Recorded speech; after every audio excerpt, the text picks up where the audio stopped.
আজকে আমি বানাচ্ছি আমাদের চট্টগ্রামের স্টাইলের চিকেন রোস্ট আর পোলাও। আমাদের চিটাগং থেকে আরেকটা মেয়ে আসছে যে আমাদের একই কলেজে পড়তো, বাট আমি ওকে কলেজে কোনোদিনও দেখি নাই। যাই হোক, এখানে ইউএসএতে এসে ওর সাথে ফার্স্ট টাইম আমার পরিচয়। তো ওকে আমি বাসায় আসতে বলছি, তাই জন্য আমি এগুলো বানাচ্ছি, চিকেন রোস্ট আর কি বলে পোলাও। ওর সাথে আরও একটা ওর বন্ধু আসছে, তো আমি বললাম ওকেও নিয়ে আয়। এদের সাথে আমার প্রথমবার দেখা, বাট একটুও মনে হচ্ছে না। দেখেন, আমাকে হেল্প করতে চলে আসছে প্লেটের ধুতে, তারপর সার্ভ করার জন্য। কথা বলতে বলতে আমার রান্নাও হয়ে গেল। আর এটা হচ্ছে আমার কালো জিরা চালের পোলাও।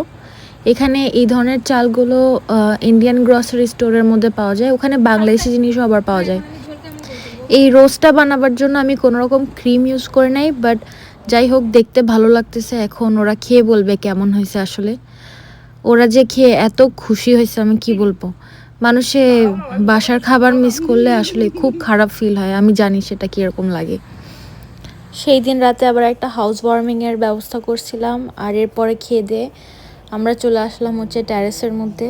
এখানে মোটামুটি সব অ্যাপার্টমেন্টগুলোতে এরকম পুল থাকে, আর এই অ্যাপার্টমেন্টের পুলের আশেপাশে হচ্ছে গ্যারাজ। থ্যাংকস।